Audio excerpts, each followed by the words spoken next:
Mari kita mengarahkan hati kita kepada Tuhan. Sekali lagi kita masuk di dalam saat teduh.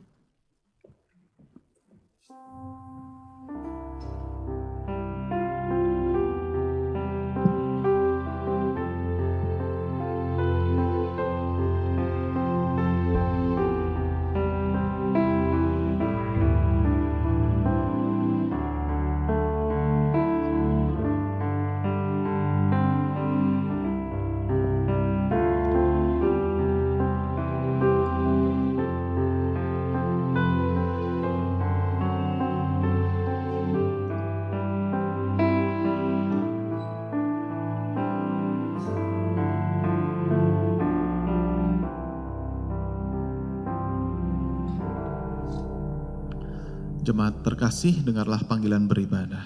Pertolongan kita adalah dalam nama Tuhan yang menjadikan langit dan bumi, yang setianya sampai selama-lamanya dan tidak pernah meninggalkan pekerjaan tangannya. Turunlah kiranya atas kita sekalian kasih karunia dari Tuhan kita Yesus Kristus. Amin. Silakan duduk jemaat sekalian. Shalom. Shalom. Mari bersama-sama kita mau meneruskan.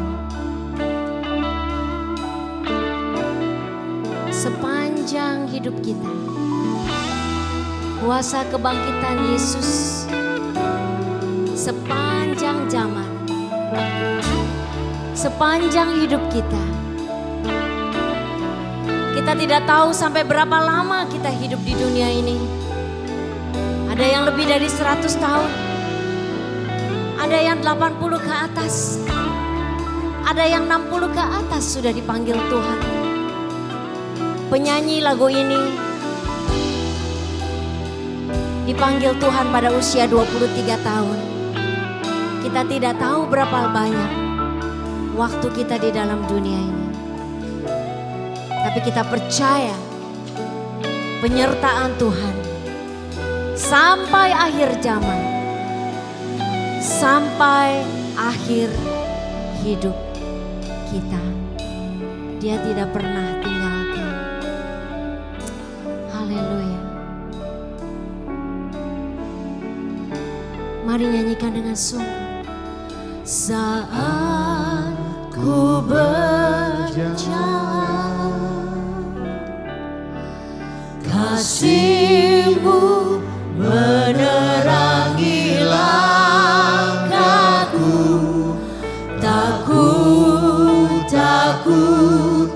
tak ku bimbang, karena ku tahu Kau bersamaku.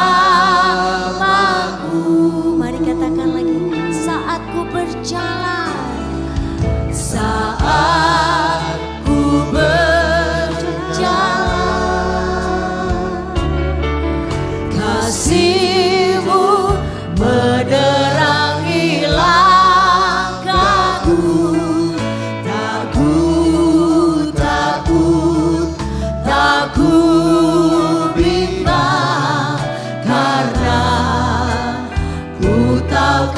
bersamaku. Kau lebih tahu yang terbaik bagiku. Kau lebih sanggup pulihkan hidupku. Ku berserah, ku percaya hanya penolong yang setia. Mari bersama-sama kita berdiri saudara. Kita mau tinggikan, kita mau agungkan Dia. Kasih Yesus, penyertaan Yesus sepanjang hidup kita. Mari saudara, kita tidak mau ragu, kita tidak mau bimbang, kita tidak mau takut. Karena Dia beserta. Bukan saja sampai akhir hidup kita, tapi sampai sepanjang zaman. Saat ku berjalan, kasih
Bersyukur untuk kasih setianya.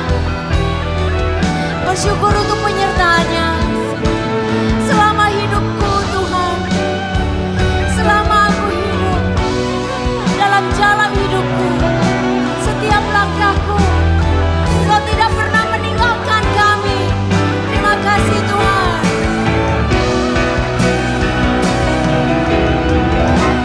Kau lebih tahu yang terbaik bagiku. Kau lebih sanggup pulihkan hidupku. Ku berserah, ku percaya hanya Yesus penolongnya setia. Kau lebih tahu, Kau lebih tahu yang terbaik bagiku.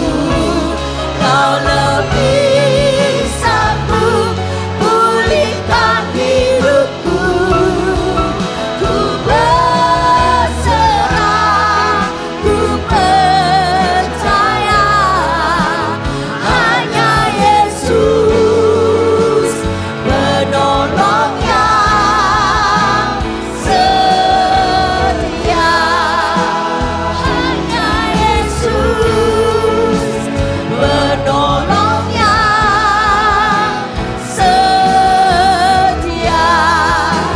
Hanya Yesus penolong yang setia.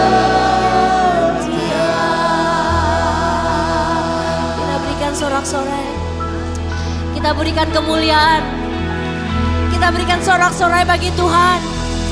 Hanya Dia penolong kita yang setia. Haleluya, terima kasih Tuhan. Mari kita berdoa. Tuhan, Allah Bapa kami yang di surga, kami sungguh sangat bersyukur pada pagi hari ini kami dapat berkumpul bersama, beribadah, memuji dan memuliakan nama Tuhan. Kami percaya Tuhan izinkan kami berada di rumah-Mu karena kasih-Mu Tuhan. Terima kasih untuk kasih-Mu, terima kasih untuk kebesaran nama-Mu, terima kasih untuk lawatan Tuhan. Engkau sungguh Allah yang luar biasa dalam hidup kami. Bapak, pada pagi hari ini kami mau menyerahkan puji-pujian kami, pelayanan kami, kebaktian kami dari awal sampai akhir di dalam tangan-Mu Tuhan. Berkati Bapak Pendeta Yung yang akan menyampaikan kebenaran firman-Mu, supaya semuanya itu hanya daripada-Mu. Tegur hati kami Tuhan, tegur tingkah laku kami yang tidak sesuai dengan apa yang Kau inginkan dalam hidup kami. Kami mau berserah kepada Tuhan, kami mau terus berjalan bersama Tuhan. Terima kasih Bapa. Dalam nama Tuhan Yesus Kristus kami berdoa dan mengucap syukur selalu. Haleluya. Amin. Amin. Silakan duduk jemaat sekalian. Dan saya mengundang adik-adik sekolah minggu, silakan maju ke depan. Kak Tommy silakan memimpin adik-adik.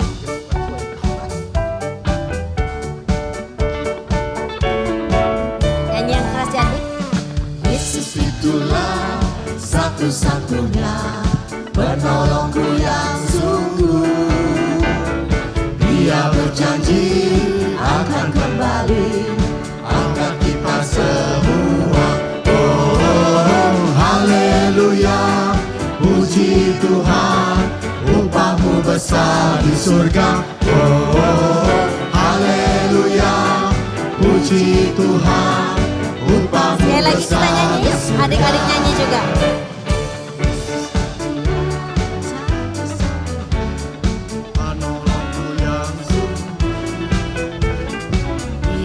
Janji akan kembali angkat kita semua.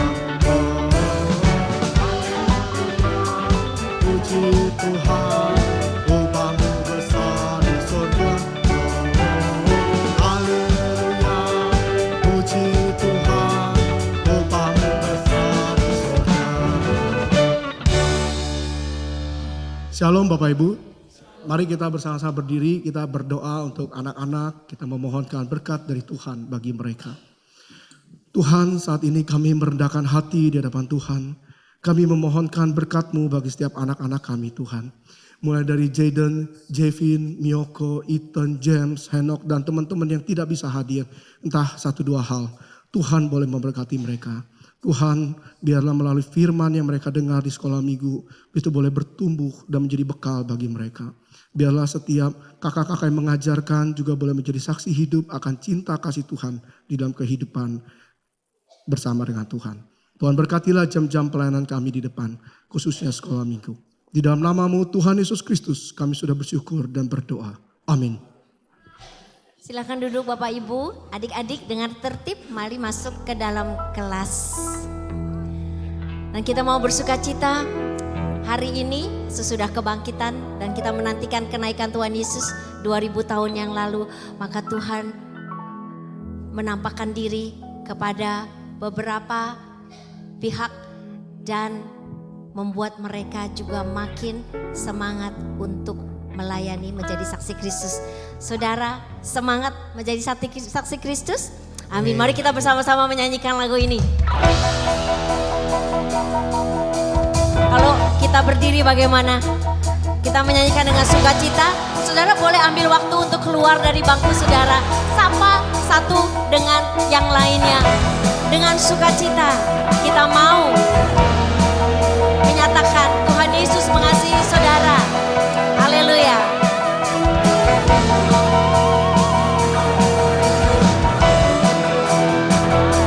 Puji nama Tuhan.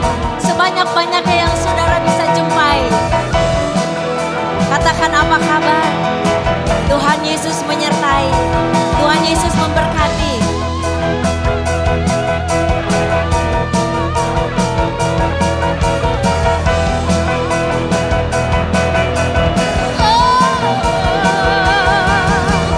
Mari kita semua umat pilihan Allah, dengarlah panggilannya untuk menggenapi firman-Nya. Sekaranglah waktunya untuk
Puji nama Tuhan. Silakan duduk jemaat sekalian.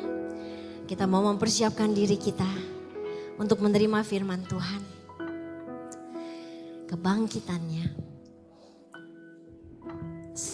kuasanya, sepanjang zaman, sepanjang hidup kita, sampai kepada akhir hidup kita. Penyertaan Tuhan tidak pernah berhenti. Haleluya.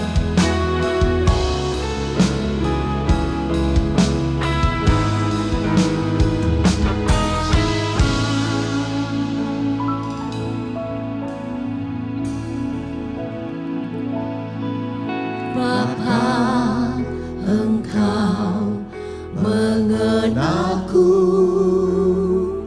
lebih dari siapapun. Engkau tahu ceritaku dan isi hatiku. Tak peduli masa lalu, Engkau tetap memilihku. Ubahkanku, sempurnakan, jadi karya yang indah. Kini aku percaya,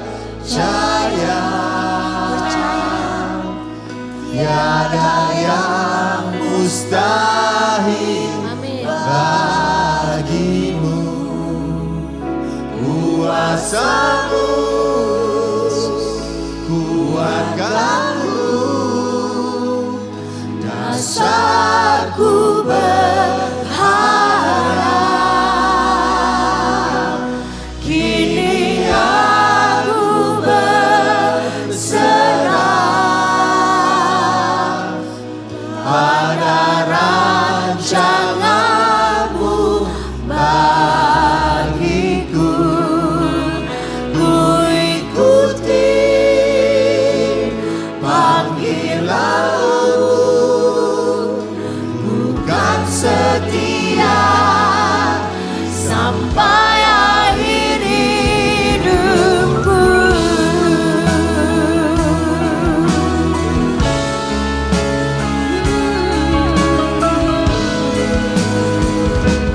Oh, Bapa, Engkau mengenalku lebih dari siapapun. Engkau tahu ceritaku dan isi hati. Mari curahkanlah bebanmu. Peduli masa lalu, apa yang memberatkan, Engkau tetap. Dia ada. Dia tidak pernah meninggalkan. Ubahkanku, haleluya, sempurnakan, jadi karya yang indah. Kini, mari saudara kita berdiri. Kita mau tinggikan Dia. Kita mau naikkan. Pujian ini hanya bagi Tuhan. Bagimu kuasa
ku ikuti panggilanmu, ku kan setia sampai akhir hidup. Ku ikuti panggilanmu, ku kan setia sampai akhir hidup. Ku ikuti panggilanmu, ku kan setia sampai akhir hidupku.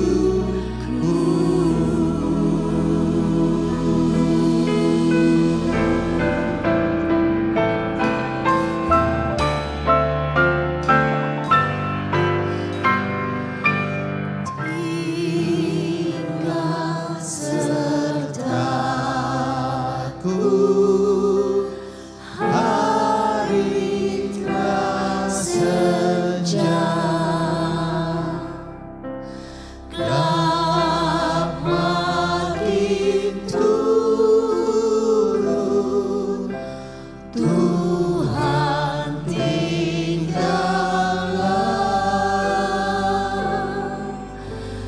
lain pertolongan tiada ku temu. Maha penolong tinggal sertaku. Saudara, lagu ini menjadi ekspresi perjalanan Yesus menemui dua orang yang berjalan ke Emmaus. Dari kebangkitannya sebelum kenaikannya. Ini adalah masa yang sedang kita peringati sekarang. Sesudah kebangkitan, sebelum kenaikan. Mari kita mau pakai lagu ini sebagai jeritan dan permohonan kita, dan percaya Tuhan tinggal beserta dengan kita.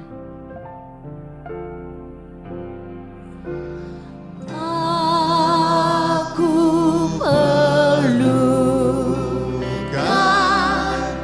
di kau tiap jam, dalam cobaan Kaulah pemegang. Siapa penuntut yang setaramu, siang dan malam tinggal sertaku.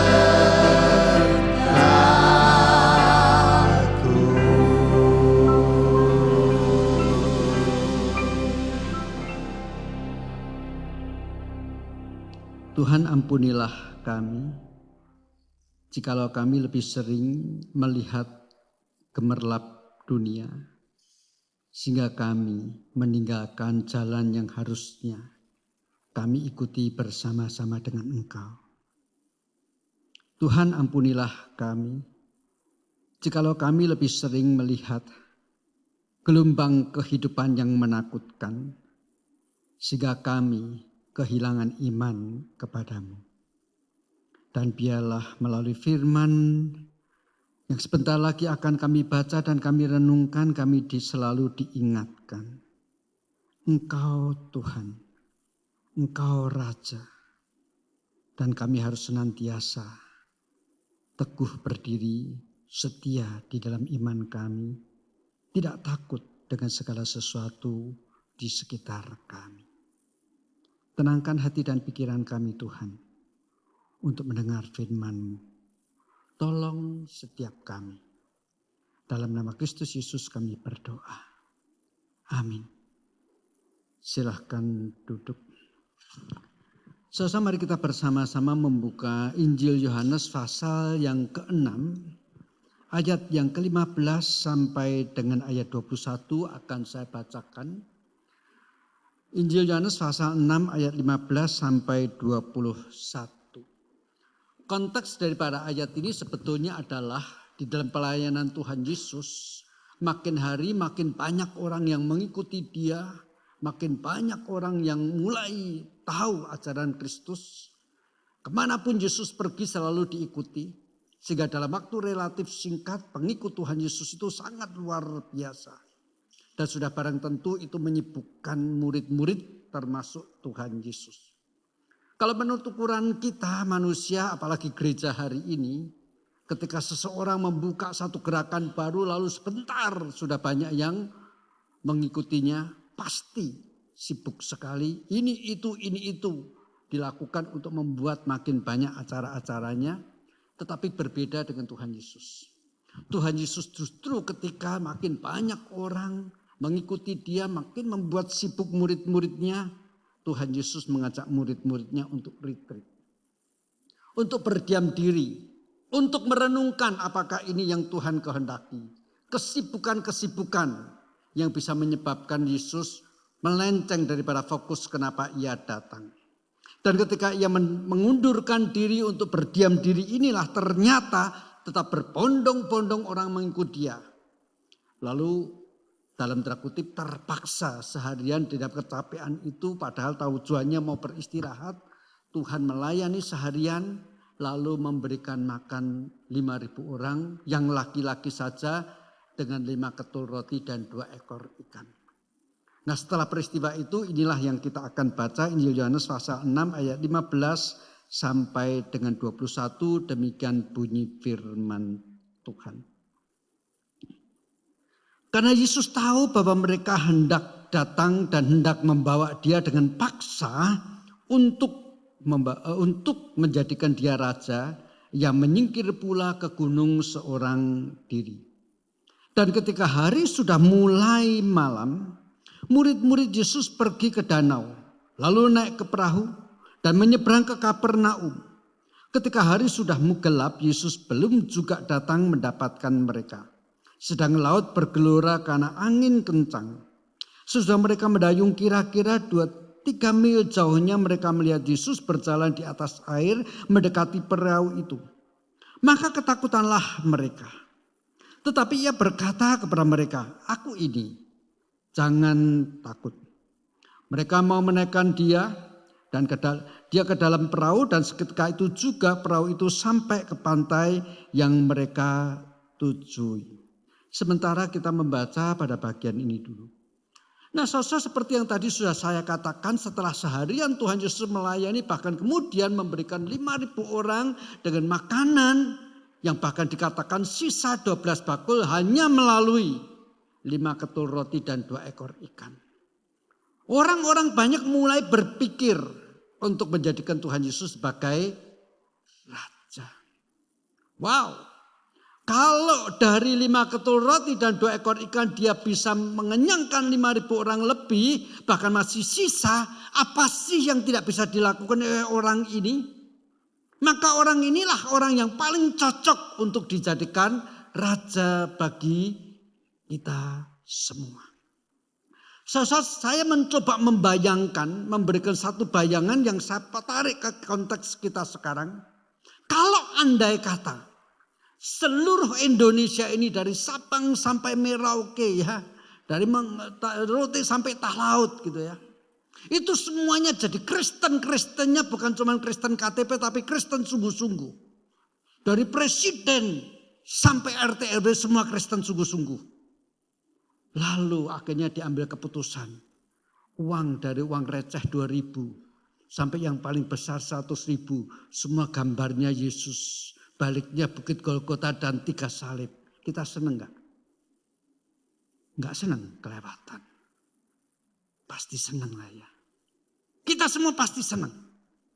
Nah, saya mencoba berpikir dari sisi ini ketika murid-murid, ketika orang banyak itu berbondong-bondong mau memaksa Tuhan Yesus menjadi raja.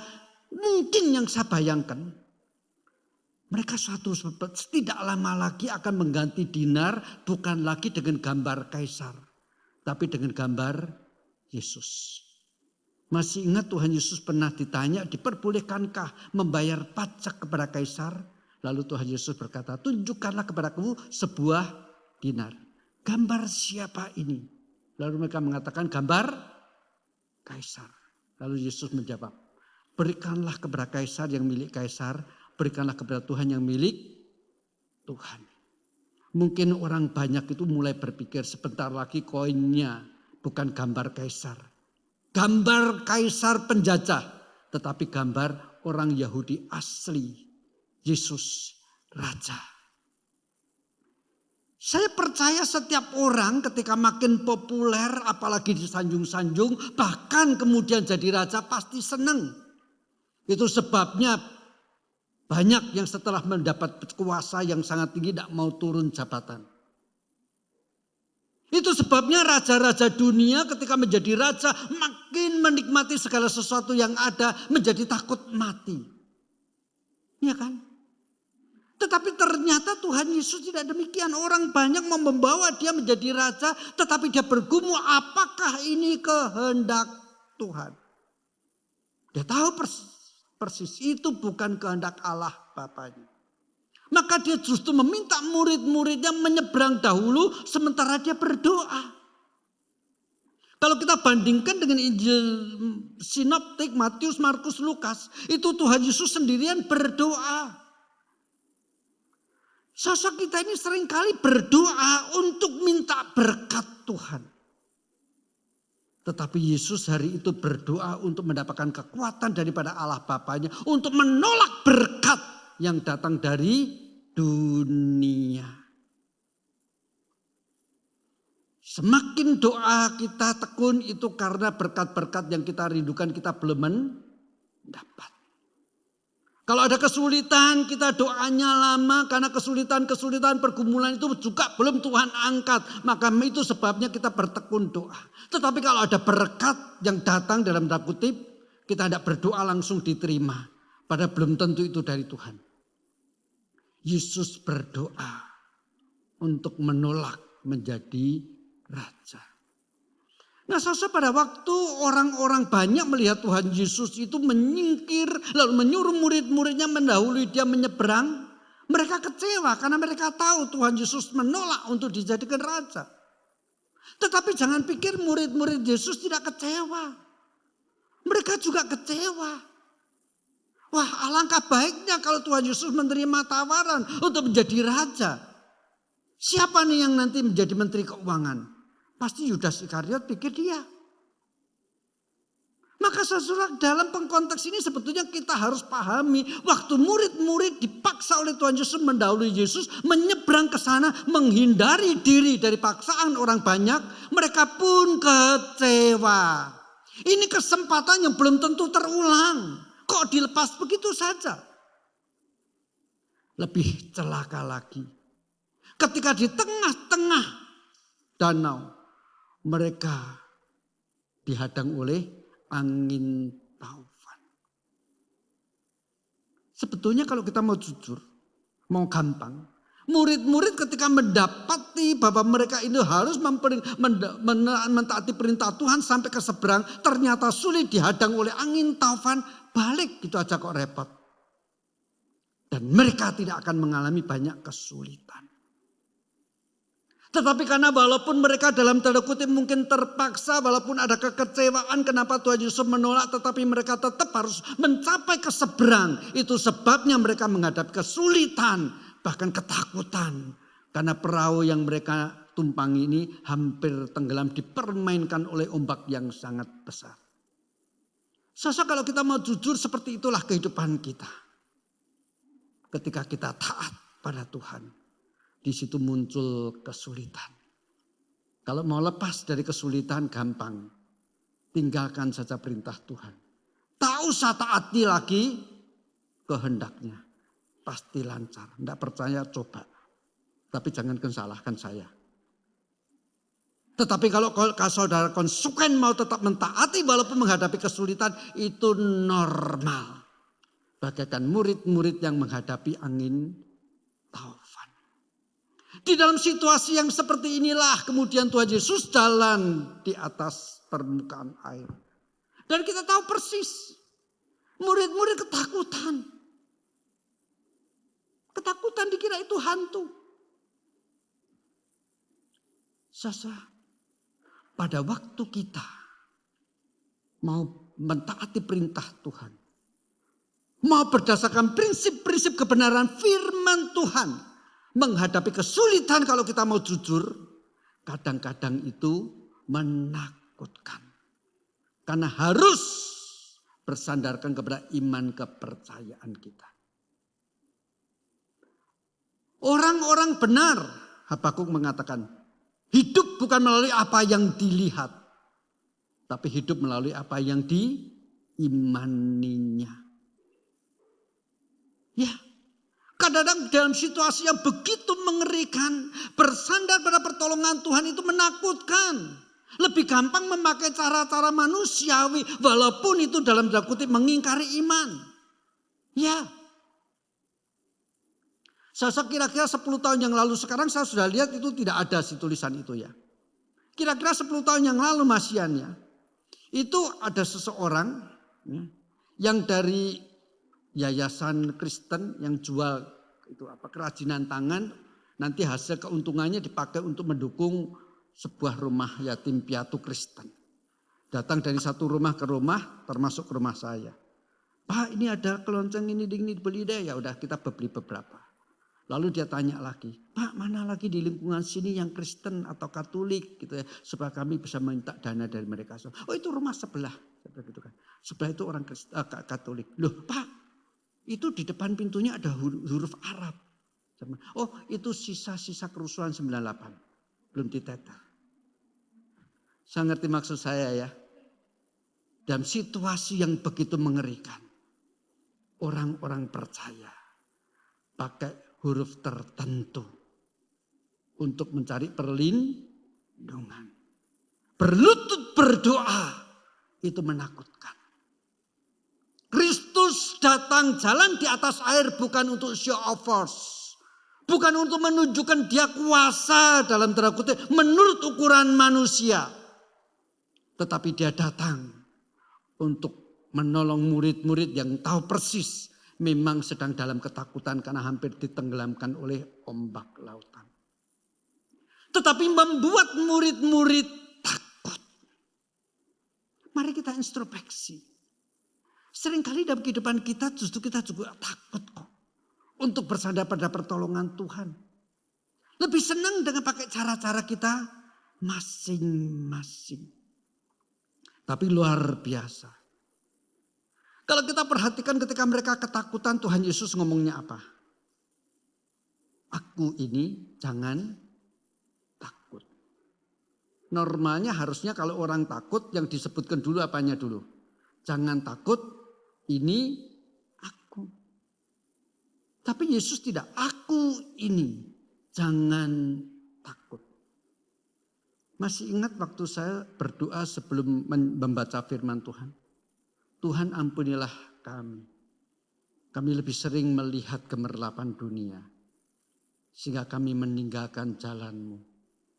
Tuhan ampunilah kami seringkali melihat gelombang laut sekitar kehidupan kami. Sehingga kami kehilangan iman. Ajarkan kepada kami Tuhan. Melihat Engkau. Dan kami tidak pernah takut dengan sekitar kami lagi. Tuhan Yesus berkata jangan takut. Tetapi Tuhan mengatakan lihat aku ini. Maka pada waktu engkau melihat Tuhan. Maka gelombang yang menakutkan tidak lagi menjadi ketakutan. Tetapi bagi saya secara pribadi. Ketika Tuhan Yesus berkata aku ini.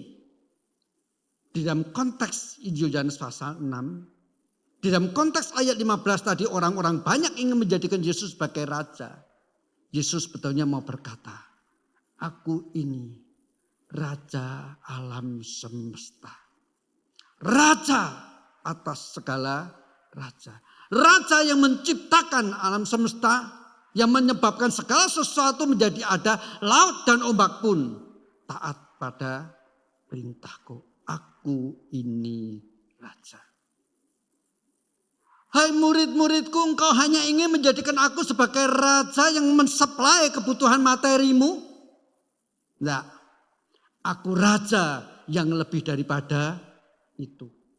Aku adalah raja yang memberikan kepadamu kebutuhan yang lebih penting daripada kebutuhan jasmani.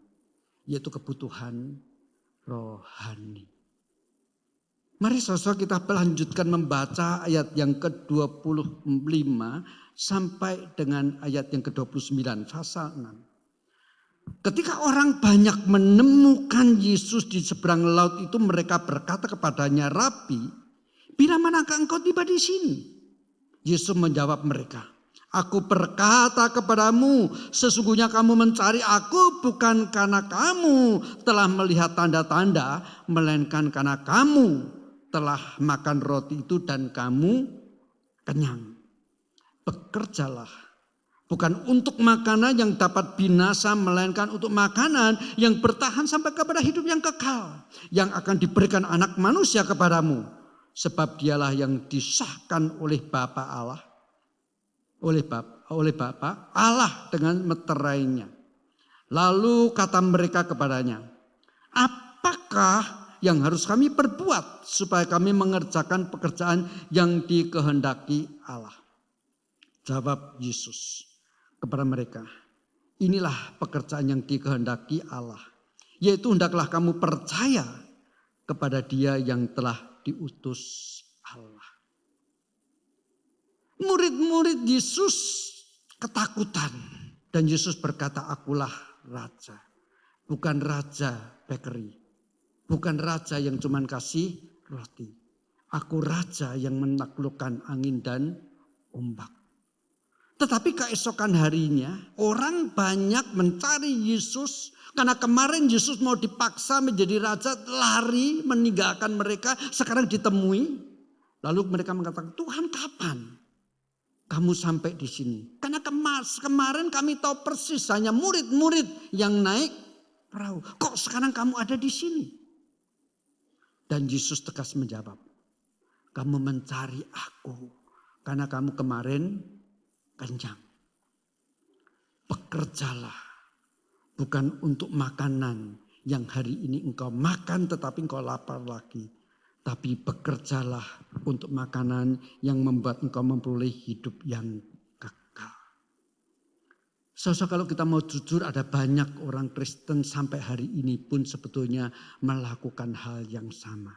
Mencari Yesus hanya untuk berkat-berkat yang bersifat jasmani. Mencari Yesus hanya karena Dia adalah yang mampu mendengar doa kita ketika kita sakit. Yang mampu mengangkat masalah-masalah kehidupan kita. Yang mampu memberikan kelimpahan berkat. Bahkan ada orang yang seringkali berkata demikian. Kalau engkau hidup benar, engkau berdoa, beriman, maka Tuhan akan memberkati engkau dengan berkelimpahan. Dengan kata lain, kalau engkau sudah beriman dengan sungguh-sungguh, tetapi hidupmu tidak berkelimpahan, berarti ada apa-apanya dengan kerohanian.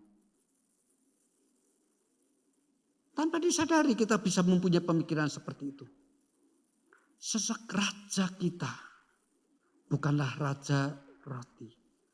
Raja kita adalah yang memberikan kepada kita kecukupan secara rohani. Saya percaya setiap kita pasti ingat apa yang dialami oleh Ayub. Ayub memang adalah orang yang pada zamannya mempunyai banyak kelimpahan secara harta. Dan iblis berkata, Tuhan, tidak usah bangga kalau Ayub itu saleh seperti yang kau katakan. Sebab engkau melimpahkan kepadanya berkat materi yang sangat banyak. Kalau engkau tidak percaya dengan apa yang kukatakan, ambil semua harta kelimpahan yang kau berikan, niscaya ia akan mengutuki engkau.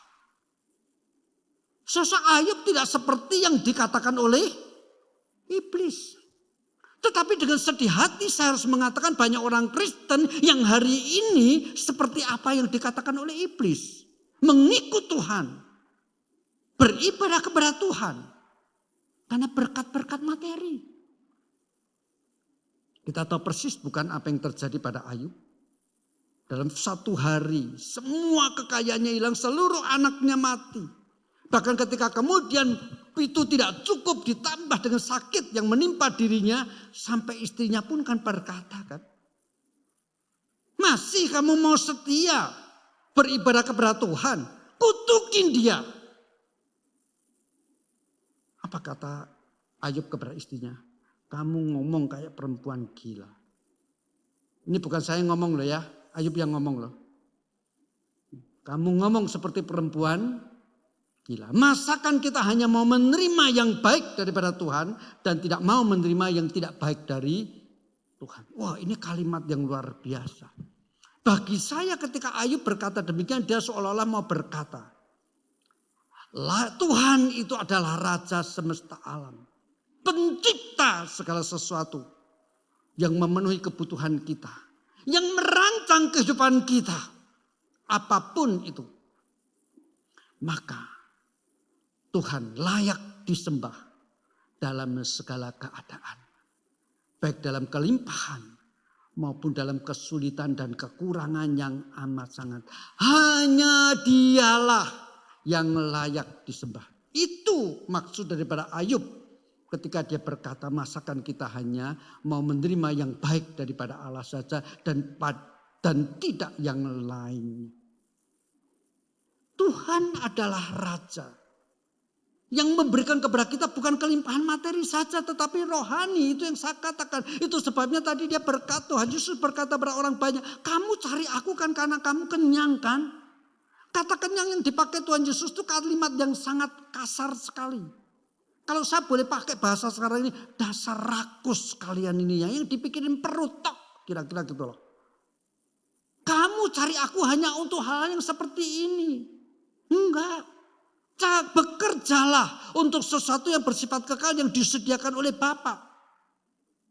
Bekerjalah untuk sesuatu yang bersifat kekal dan mereka tanya apa itu? Mari kita baca lagi apa yang dikatakan oleh Tuhan Yesus ya. Jawab Yesus kepada mereka, inilah pekerjaan yang dikehendaki Bapa Allah, yaitu hendaklah kamu percaya kepada Dia yang telah diutus Allah. Tadi Yesus berkata bekerjalah untuk sesuatu yang bersifat kekal. Mereka tanya kan, apa itu kerjaan yang harus kami lakukan? Jawabnya apa? Percaya kepada Kristus yang diutus oleh Allah. Sejak awal permulaan Injil Yohanes dan konsisten dengan seluruh Alkitab selalu ditegaskan keselamatan itu bukan hasil kerja tetapi adalah anugerah. Walaupun Yesus tadi berkata bekerjalah untuk sesuatu yang bersifat kekal, tapi bekerjanya apa? Cuman percaya. Jadi kerja enggak? Hanya beriman. Percaya kepada Kristus, maka di sana kekekalan Tuhan berikan kepada kita. Sebab Tuhan kita adalah Tuhan semesta alam. Tuhan sumber kehidupan. Kuasa kebangkitannya sepanjang zaman. Kita orang Kristen seringkali memahami kuasa kebangkitan Kristus hanyalah tidak dipersempit kepada setelah Tuhan Yesus mati pada hari yang ketiga bangkit. Maka di situ kuasa kebangkitan Tuhan menjadi nyata. Sejak Kristus bangkit sampai nanti. Oh tidak. Sebelum Kristus bangkit. Sebelum Kristus inkarnasi. Kristus Raja surga. Raja yang punya kuasa atas hidup. Kuasa kebangkitannya dari zaman Adam sampai dengan zaman Kristus nanti datang untuk kedua kalinya. Maka pada waktu tadi Ayub berkata, dialah Raja yang layak aku sembah dalam segala keadaan. Sebab Ayub di dalam imannya percaya Tuhannya adalah Tuhan yang punya kuasa kebangkitan. Mari kita bandingkan dengan ini, Ayub pasal 19. Ayub pasal 19 ayat 25 dan 26, demikian bunyi firman Tuhan. Tetapi aku tahu penebusku hidup. Dan akhirnya ia akan bangkit di atas debu. Juga sesudah kulit tubuhku sangat rusak, tanpa dagingku pun aku akan melihat Allah. Tanpa dagingku yang sekarang ini yang sudah dikuburkan, nanti yang sudah berusaha dimakan oleh ulat, aku pun akan melihat Tuhan. Sebab apa? Tuhanku punya kuasa kebangkitan. Itu sebabnya ketika Ayub ini mengalami kondisi yang paling terburuk, dia berkata, dia tetap adalah Tuhan yang layak disembah dalam segala keadaan. Itulah yang tadi tidak dimengerti oleh murid-murid Tuhan Yesus ketika mereka melewati Tasik Galilea dan ketakutan. Maka Yesus berkata, aku ini, jangan takut. Aku raja. Tapi bukan raja yang memberikan kelimpahan jasmani. Tetapi raja yang memberikan keselamatan kekal. Itu sebabnya dikatakan bekerjalah untuk sesuatu yang bersifat kekal. Dan itu cukup percaya kepada Kristus. Mari kita lanjutkan membaca Injil Yohanes pasal yang ke-6. Ayat yang ke-47 sampai dengan ayat 51, demikian bunyi firman Tuhan.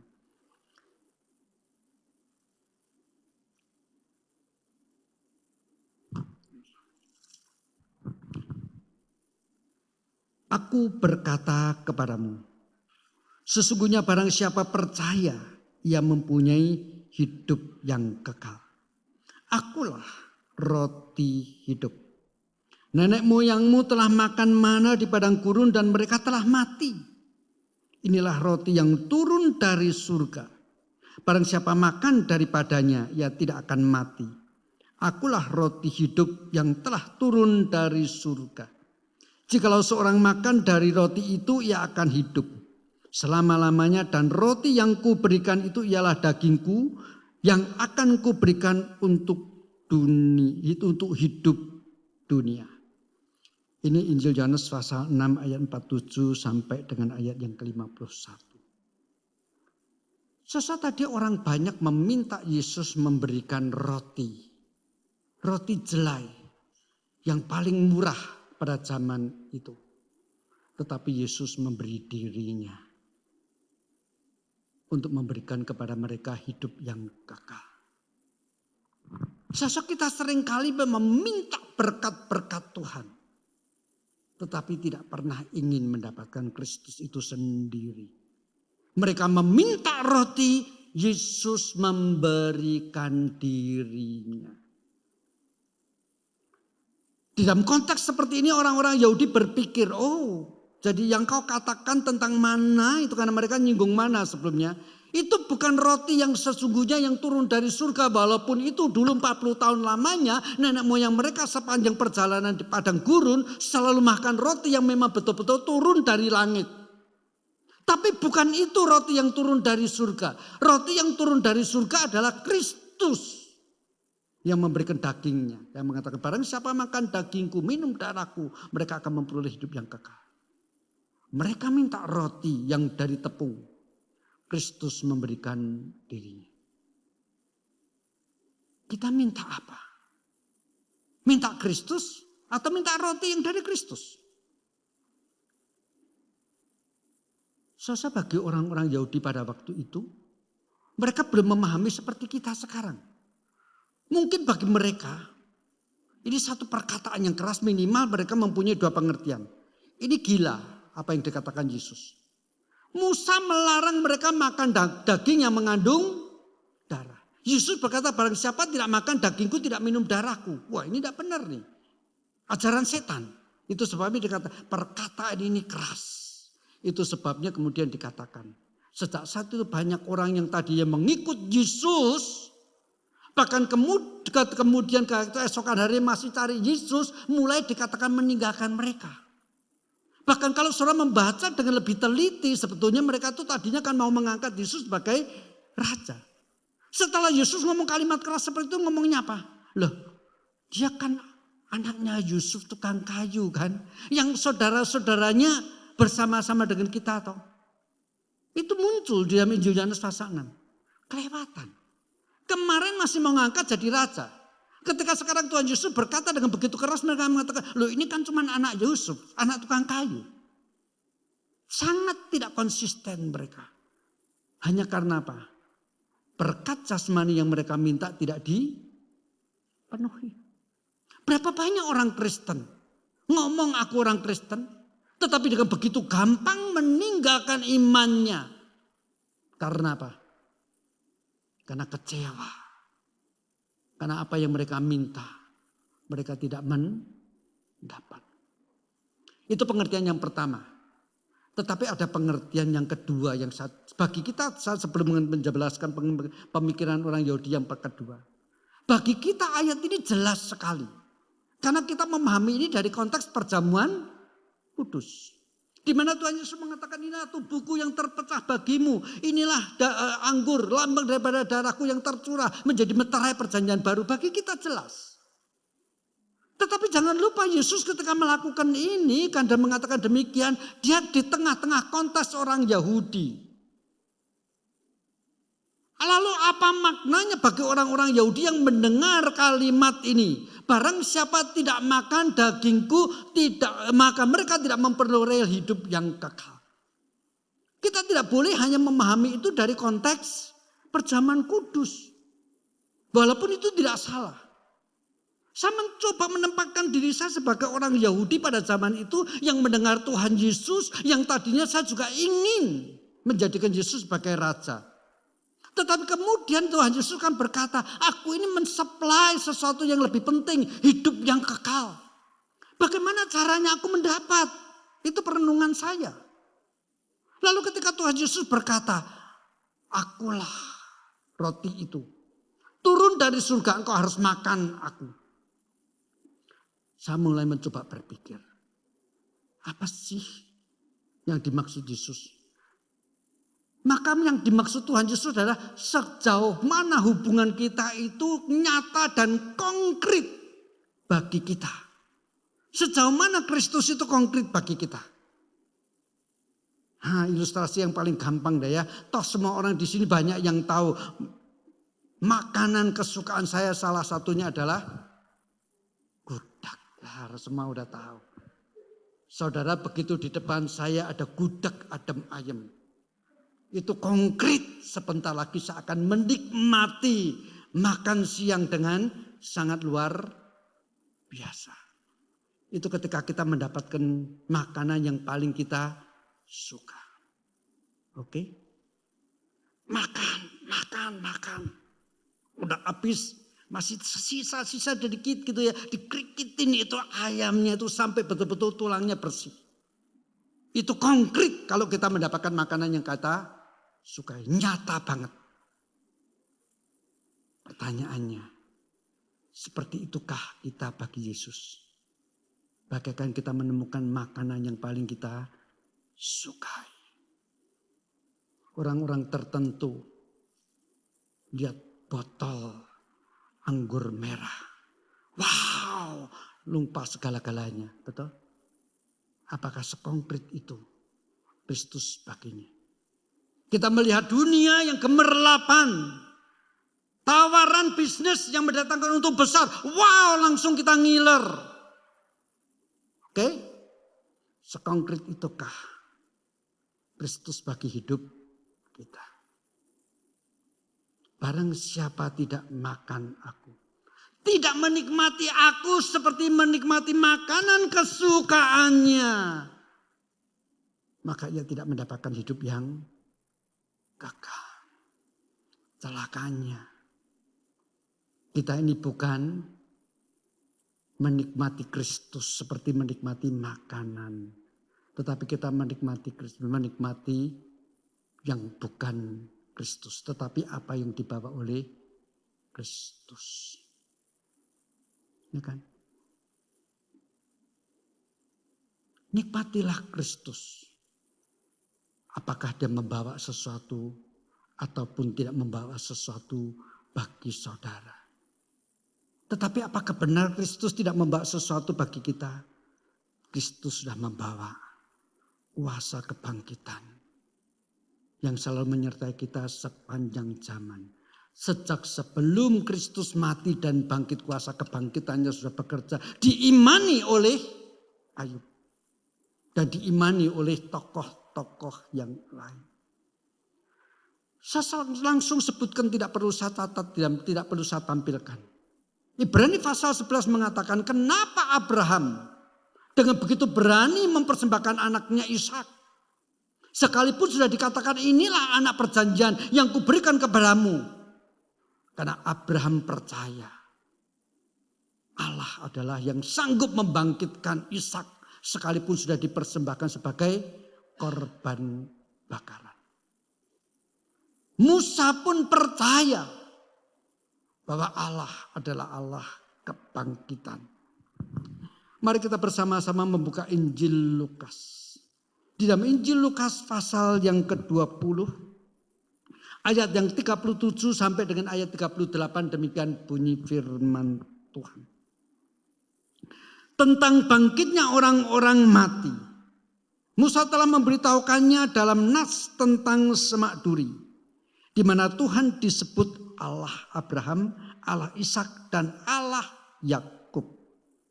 Ya, bukan Allah orang mati, melainkan Allah orang hidup. Sebab di hadapan Dia semua orang hidup. Allah berjanji kepada Abraham, Ishak dan Yakub. Tetapi Abraham, Ishak dan Yakub sudah mati, sudah dikubur. Bahkan tulang-tulangnya pun sekarang mungkin sudah lenyap. Tetapi kenapa setelah Abraham, Ishak dan Yakub meninggal, 400 tahun kemudian ketika bangsa Israel menjadi budak di Mesir, dibebaskan oleh Allah. Sebab Allah berjanji kepada Abraham, Ishak dan Yakub. Kan sudah mati mereka, ngapain dipenuhi janjinya? Tidak. Bagi Allah, Abraham, Ishak dan Yakub yang sudah mati adalah hidup, sebab suatu saat akan dibangkitkan. Itu sebabnya janjinya harus digenapi. Allah adalah Allah orang hidup. Bahkan bukan Allah orang mati. Baik waktu hidup, baik waktu mati. Kristus adalah Raja kita. Yang dengan kuasa kebangkitan, kuasa hidupnya, menyertai kita waktu hidup. Bahkan menyertai kita waktu mati. Itu sebabnya waktu kita mati kita bangkit, sebab apa? Ada penyertaan Tuhan di sana. Kalaupun misalnya suatu saat saya sakit makin lama makin parah, makin lama makin parah, makin lama makin parah. Orang-orang yang mengasihi saya, syukur-syukur istri saya. Ya gitu ya. Masih mendampingi saya di tempat tidur sampai saya menghembuskan nafas yang terakhir. Siapa tahu dia takut. Sah-sah saja kalau dia takut. Orang-orang di sekitar saya mungkin masih berani mendampingi saya sampai saya menghembuskan nafas yang terakhir. Begitu saya mati, mereka tidak bisa mendampingi saya lagi. Mungkin masih bisa menghantar saya sampai pekuburan. Tetapi sebetulnya saya tidak merasakan pendampingan mereka. Tetapi detik saya menghembuskan nafas, yang masih menyertai saya adalah Tuhan dengan kuasa kebangkitannya yang kekal sepanjang zaman. Karena ada penyertaan Tuhan di balik kematian, itu sebabnya orang-orang percaya akan mengalami kebangkitan. Bekerjalah bukan untuk sesuatu yang hari ini kita makan, tetapi bisa kita besok lapar lagi. Hari ini saya makan gudeg adem ayam rasa puas. 1 minggu kepingin lagi. Gitu kan. Makan 2 piring kekenyangan bisa mules. Tidak ada pesta. seenak apapun yang akhirnya tidak harus kita tinggalkan. Masih enak, masih banyak makanan. Tapi masalahnya sudah kenyang, harus kita tinggalkan. Tetapi silahkan cicipi, makanlah Kristus. Saudara tidak akan pernah puas. Semakin makan, semakin nikmat. Semakin makan, semakin nikmat. Itu sebabnya Yesus berkata, akulah roti yang turun dari surga. Nikmatilah dia dengan segala kuasanya di dalam kehidupan kita. Sekarang sampai selama-lamanya. Apapun yang kau alami, lancar, bersyukurlah kepada Tuhan. Mengalami kesulitan, bernyanyilah. Karena dia adalah kuasa kebangkitan. Amin. Mari, jangan takut dengan gelombang dunia sekitar kita. Nyatakan di dalam kuasanya membangkitkan kita dari ketakutan. Membangkitkan kita dari ketakutan akan gelombang yang mau menenggelamkan kita. Kita menyanyikan lagu, kuasanya membangkitkan.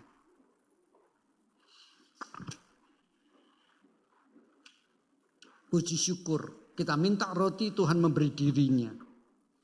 Kita minta yang sementara, Tuhan memberikan yang kekal.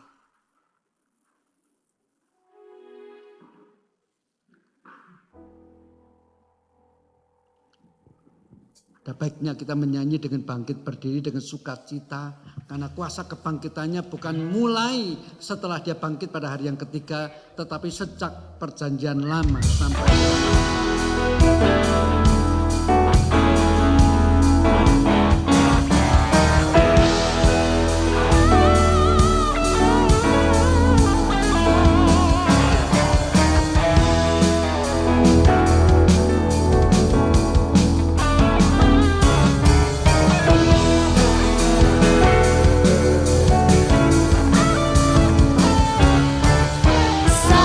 Sangkakala berbunyi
Haleluya, setiap saat ada kuasa kebangkitan Tuhan menyertai kehidupan kita.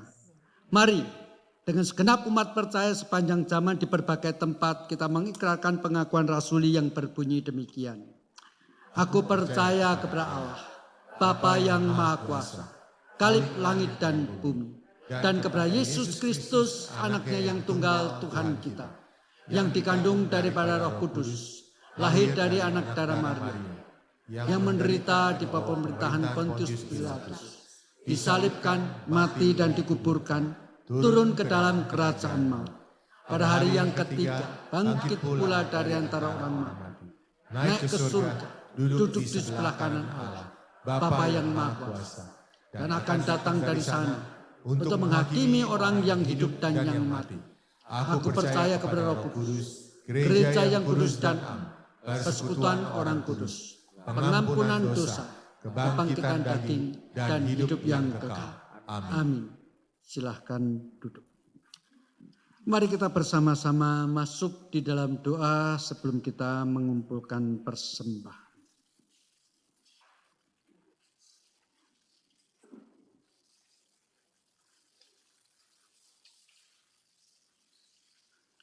Mari kita berdoa. Tuhan, kami mengucap syukur.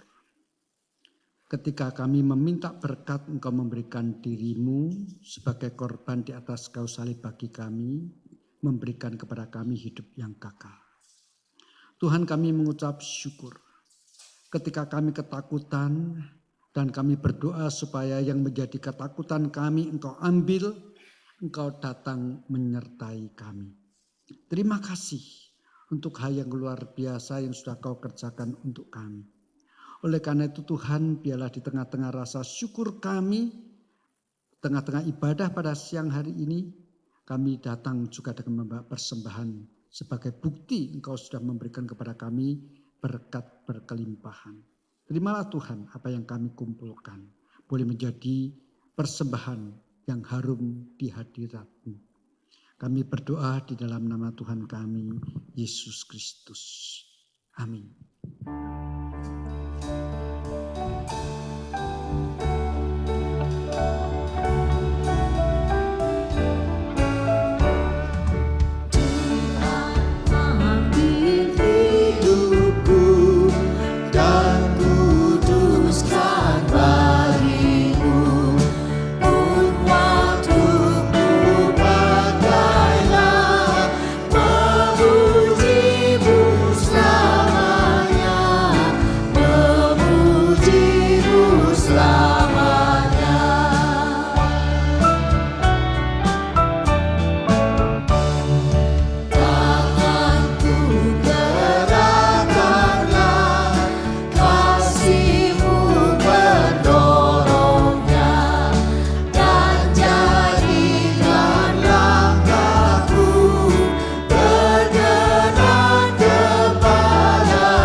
Jemaat yang dikasihi Tuhan, hari ini saya secara pribadi bersuka cita karena beberapa teman lama saya berjumpa di sini. Pak Frans Mawengkang dan Bapak Roni ya. Itu dulu yang bersama-sama dengan saya pernah ke Papua kalau Pak Frans Semaka ya di Yahukimo. Kalau Pak Roni bersama-sama dengan saya juga dengan Pak Frans pernah melayani pergi ke Nias. Itu teman lama kami bekerja di ladang Tuhan. Susah tapi penuh sukacita. Jadi itu terima kasih Pak atas kehadirannya Bapak. Syukur-syukur kalau besok masih mau datang lagi karena masih belum puas kangennya sama teman yang lama yaitu Pendeta Yung di sini. Yang kedua saya juga bersukacita ketemu satu ibu-ibu, siapa pun namanya Bu? Ibu Berliana, ya, luar biasa. Dia ini naik bis, kebingungan mau ke gereja mana. Ketemu Ibu Sauha, ya udah diajak ke sini. Ya. Masih ingat ya Bu, bisnya bis nomor berapa nanti? Minggu depan lagi ya Bu ya. Ya, jadi minggu depan jangan bingung lagi mau ke gereja mana. Pastikan datang ke tempat ini. Ya. Umurnya 83, enggak apa-apa. Kelihatan masih muda kok. Saya juga masih muda, baru 70 tahun. Ya, enggak apa-apa ya. Di dalam Kristus selalu muda rohaninya. Tubuh jasmani boleh makin merosot, tapi iman kita harus makin kuat ya Bu. Baru 83, naik bis itu biasa. Ya. Abraham 120 masih naik unta Bu. Ya, jadi ibu naik bis itu masih mending dibandingkan Abraham yang 120 naik unta ya. Jadi silahkan tetap rajin beribadah ya. Usia tidak menjadi ukuran, tidak menjadi alasan bagi kita untuk beribadah. Terima kasih untuk kehadiran rekan-rekan semua di sini. Saya tidak tahu apakah ada yang lain, kelihatannya enggak ya. Jadi ada baiknya saya anjurkan semua jemaat mulai minggu depan perginya ke gereja naik bis. Supaya ketemu dengan Ibu Berliana. Yang kedua, yang ketiga, dan keempat. Begitu ya Bu ya. Oke, terima kasih. Mari kita bersama-sama masuk di dalam doa syafaat. Tuhan, sekali lagi kami datang kepadamu. Kami mengucap syukur melalui firman yang kami renungkan pada hari ini. Kami diingatkan. Engkau bukan raja yang harus diangkat oleh manusia untuk dijadikan raja. Engkau pada hakikatnya memang adalah raja. Bahkan raja alam semesta. Raja di atas segala raja. Tuhan yang menguasai hidup maupun mati. Itu sebabnya sejak perjanjian lama tokoh-tokoh iman percaya akan kebangkitan. Terlebih lagi kami harus semakin percaya. Kristus yang sudah mati pada hari yang ketiga bangkit memberikan kepada kami keyakinan. Di balik kematian ada penyertaan Tuhan yang tidak meninggalkan kami. Sehingga pada waktu nafiri dibunyikan, kami semua yang membuka hati beriman mendapatkan hidup yang kekal. Bukan karena jerih lelah kami. Bukan karena usaha kami melalui kesalehan kami. Tuhan, kami berdoa. Justru karena kami sudah mendapatkan keselamatan di dalam Engkau, berikanlah kepada kami Tuhan keberanian untuk mentaati Engkau, melayani Engkau. Sekalipun gelombang badai mungkin seolah-olah mau menenggelamkan kami. Tetapi kami percaya ada penyertaan Tuhan. Kami tidak meminta kami harus selalu lolos daripada mara bahaya yang kami hadapi. Kami tidak meminta kami selalu disembuhkan dari sakit penyakit yang makin lama makin parah. Tetapi kami bersyukur karena di balik semua yang kami alami. Kalau kami mau melihat ada Kristus di sana, maka kami tidak lagi mengalami ketakutan. Waktu hidup kami tidak takut. Mati pun menjadi keuntungan bagi kami. Terima kasih Tuhan. Kami punya Allah yang menjadi Bapa kami, yang kepadanya kami meminta roti, tetapi Engkau memberikan keselamatan kepada kami. Itu sebabnya kami berdoa. Bapa kami yang di surga, dikuduskanlah namamu, datanglah kerajaan-Mu, jadilah kehendak-Mu di bumi seperti di surga. Berikanlah kami hari ini makanan kami yang secukupnya, dan ampunilah kami akan kesalahan kami, seperti kami juga mengampuni orang yang bersalah kepada kami. Dan janganlah membawa kami ke dalam pencobaan, tetapi lepaskanlah kami daripada yang jahat. Karena Engkau yang punya kerajaan dan kuasa dan kemuliaan sampai selama-lamanya. Amin. Mari kita bangkit berdiri.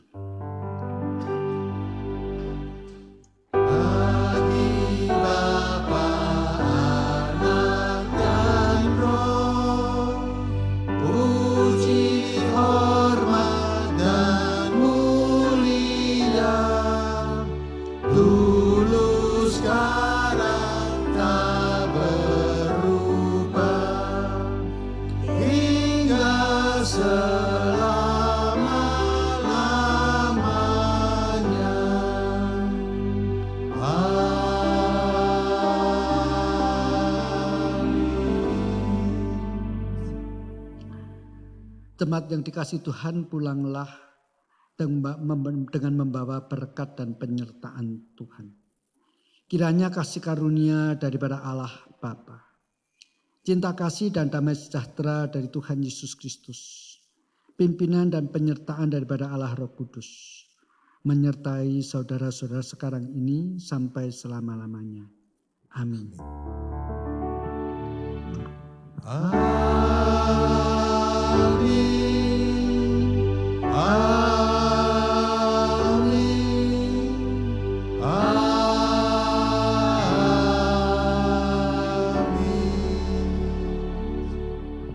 Silahkan duduk, doa teduh.